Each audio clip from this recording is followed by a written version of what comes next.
बिस्मिल्लाहिर्रहमानिर्रहीम। बोलते कालम के साथ मैं आमिर रज़ा खान। और कल मैं जब व्लॉग कर रहा था और मैंने आपको बताया था कि उनके कमांडर्स मारे गए हैं सौदर्न लेबनान के अंदर। नॉर्दर्न लेबनान में भी एक बड़ी कार्रवाई के अंदर आयरन डूम को तबाह कर दिया गया। ये आयरन डूम तबाह किया गया, हो सकता है जंग है, इसमें किसी कोई रॉकेट लग गया हो। मुझे ये था कि अरबों डॉलर का एक आयरन डूम जिसमें मुख्तलिफ़ किस्म के रॉकेट्स जो हैं उनको इंस्टॉल किया जाता है ताकि एयर स्ट्राइक से बचा जाए। उसको एक $1000 के, यानी पाकिस्तानी 2-2.5 लाख रुपए का, 3 लाख रुपए का ये ड्रोन है जिसने तबाह किया है। फुटेजेस सामने आ गई हैं और इजरायली अखबारों के अंदर इसको बढ़ा चढ़ा कर पेश किया जा रहा है कि हिजबुल्लाह ने इतने महंगे जो आयरन डूम है उसको हिला कर रख दिया है। तो क्या आयरन डूम सिर्फ मिसाइल्स और जहाज़ को रोकने के लिए है? ड्रोन्स का इसके पास कोई जवाब नहीं है। इसराइल ड्रोन्स के लिए इस्तेमाल करता है लेज़र गन्स, लेकिन यह भी बड़े महदूद पैमाने पे है। ड्रोन्स आपको नज़र आना चाहिए, तभी आप लेज़र गन इस्तेमाल करेंगे। फिर उसमें बहुत सारी कबाहतें हैं, अगर एक से ज़ायद हों तो उसको काबू नहीं किया जा सकता है। लेकिन ये जो फुटेज आई है ये फुटेज तो बड़ी ज़बरदस्त है। देखें कि फ़र्स्ट व्यू जो है वह फर्स्ट पर्सन व्यू ड्रोन है जिसकी तकरीबन मालियत 1000, यानी इस पर कैमरा लगा होता है। और ये जाकर टकराया है 2 ऐसी बैटरीज़ के साथ जिनकी मालियत जो है अरबों डॉलर बनती है। इसराइल के लिए ये नुकसान सिर्फ इन मिसाइल्स का नुकसान नहीं है जो कि इंटरसेप्टर्स हैं। इसराइल के लिए ये आयरन डूम के तबाह होने की बात है, यानी वो आयरन डूम जो वो मुत्तहिदा अरब अमारात को बेच रहा है, उस आयरन डूम को जिसको ईरान जो है इससे पहले तेल अबब और दमूना समेत मुख्तलिफ इलाकों में, शमेस भी इसमें शामिल है, उसमें तबाह कर चुका है। हिजबुल्लाह ने रॉकेट्स बरसा कर ये साबित किया था कि वो उन तमाम जगहों को निशाना बना सकते हैं जो इजरायली आयरन डूम की प्रोटेक्शन में हैं। लेकिन ये किसी ने नहीं सोचा था कि पहाड़ों के अंदर जो बैटरीज नस्ब की गई हैं ताकि मिसाइल्स और जहाज़ों के आने की सूरत में इनके मिसाइल ख़ुदकार तरीके से निकलें और निकल कर मिसाइल और जहाज़ों को तबाह कर दें।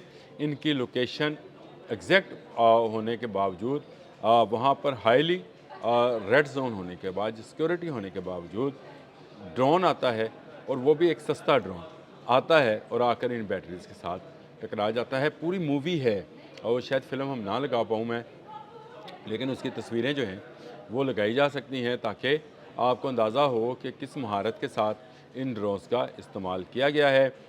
इसमें कोई फाइबर ऑप्टिक सिस्टम मौजूद नहीं था जिसका इस्तेमाल आजकल हिजबुल्लाह के लोग कर रहे हैं ताकि उसको जैम और हैक ना किया जा सके। ये तो आम ड्रोन था जिसको जैम भी किया जा सकता था, हैक भी किया जा सकता था और लेज़र गन के साथ तबाह भी किया जा सकता था। लेकिन इसके बावजूद इजराइली तमाम सिक्योरिटी हर्डल्स को क्रॉस करते हुए ये ड्रोन ना सिर्फ इन बैटरीज़ के साथ जाकर टकराता है बल्कि उन्हें तबाह बर्बाद कर देता है। और उसके बाद एक वबेला है, मुख्तलिफ़ ऑप्शन्स पर गौर किया जा रहा है कि इन ड्रोन से कैसे बचा जाए।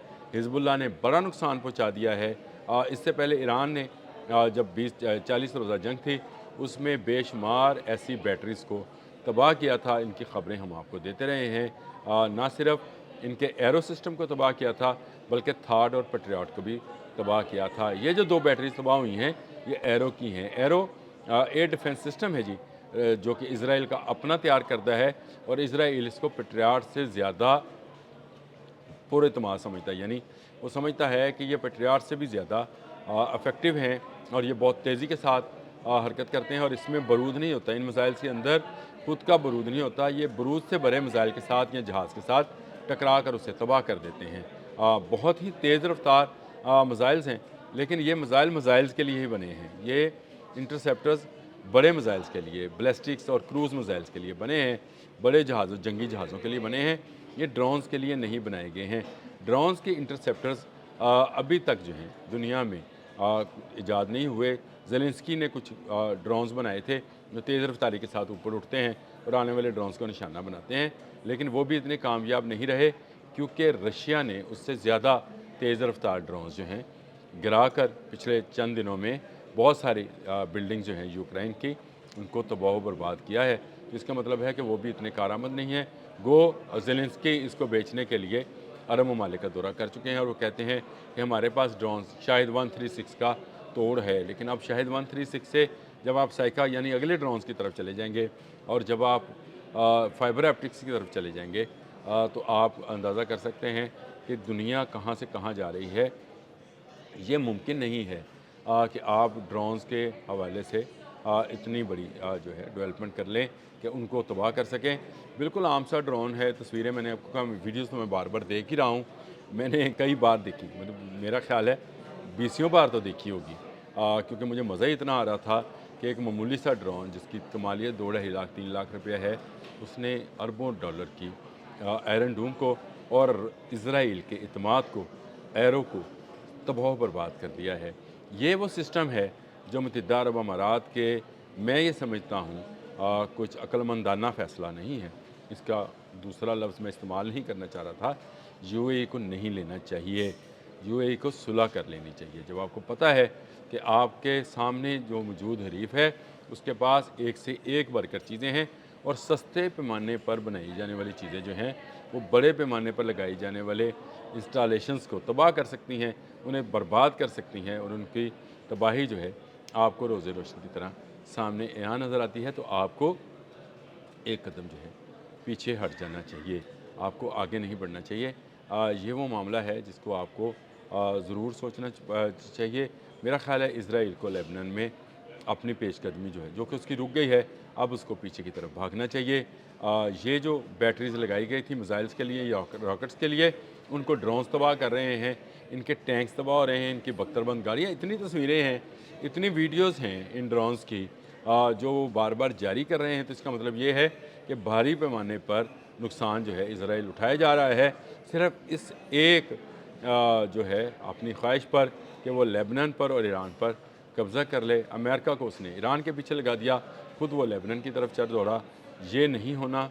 लेबनान में हिजबुल्लाह बहुत मजबूत और महफूज है और वो गुरिल्ला वार के ज़रिए हमला कर रहे हैं और ना सिर्फ वो हमला कर रहे हैं बल्कि इसमें कामयाबियाँ भी समेट रहे हैं। आपके सामने है कि किस तरह से इनका जो आयरन डूम था उसको एक सस्ते वाले ड्रोन ने तबाह किया। तो क्या मुत्तहिदा अरब अमारात में लगाए जाने वाले ड्रोन जो हैं, आयरन डूम्स जो हैं, वो इन ड्रोन से बच पाएंगे जो कि ईरान के पास इससे ज़्यादा सोफिस्टिकेटेड ड्रोन्स हैं। ईरान के पास इससे ज़्यादा तेज़ रफ्तार और इससे ज़्यादा बेहतर टेक्नोलॉजी के ड्रोन्स हैं। ये वो ड्रोन्स हैं जो अमन के दिनों में हिजबुल्लाह ने छोटे छोटे पुर्ज़ों के तौर पर लाए होंगे और इनको जोड़ा होगा और आज ये ड्रोन्स जो हैं इजरायली फ़ौज को भागने पर मजबूर कर रहे हैं, उनके आयरन डूम को तबाह कर रहे हैं। मैं दोबारा कहता हूँ मुत्तहिदा अरब अमारात को एक मरतबा फिर सोचना चाहिए। आप इसराइल के इतने करीब मत जाएं। इसराइल ख़तरे में है, यहूदी ख़तरे में है, ये ख़तरा आपकी तरफ भी आ सकता है। आप इससे बच कर रहें। ड्रोन्स का इस्तेमाल जो है जिस खूबसूरती के साथ ईरान और लेबनान और हिजबुल्लाह ने किया है, इस खूबसूरती से मेरा ख़्याल है आज तक इनका इस्तेमाल नहीं हुआ। हम यूक्रेन रशिया वॉर में हम देखते रहे हैं, दोनों ममालिक एक दूसरे पर ड्रोन्स के हमले करते रहे, लेकिन इस तरह से सस्ते ड्रोन और इस तरह की वीडियोज़ जो हैं, ये मेरा ख़्याल है अब ही सामने आना शुरू हुई हैं, इससे पहले इसकी सामने नहीं आ रही थी। इस ख्वाहिश के साथ कि तमाम अरब ममालिक जो हैं वो ईरान के साथ सुलह कर लेंगे, अमेरिका और इसराइल से कहेंगे कि थैंक यू वेरी मच, आप चले जाएं। आपका ना आयरन डूम बचा, ना थार्ड बचा, ना पेट्रियट बचा, ना एरो बचा, कुछ नहीं बचा और आपकी साख और इतमाद जो है उसको भी लेबनान में एक मलेशिया ग्रुप जिसको हिजबुल्लाह कहा जाता है उसने तबाह बर्बाद कर दिया है। तो आप ईरान जैसे मुल्क का कैसे मुकाबला करेंगे? अब तक के लिए इतना ही। अल्लाह हाफ़िज़।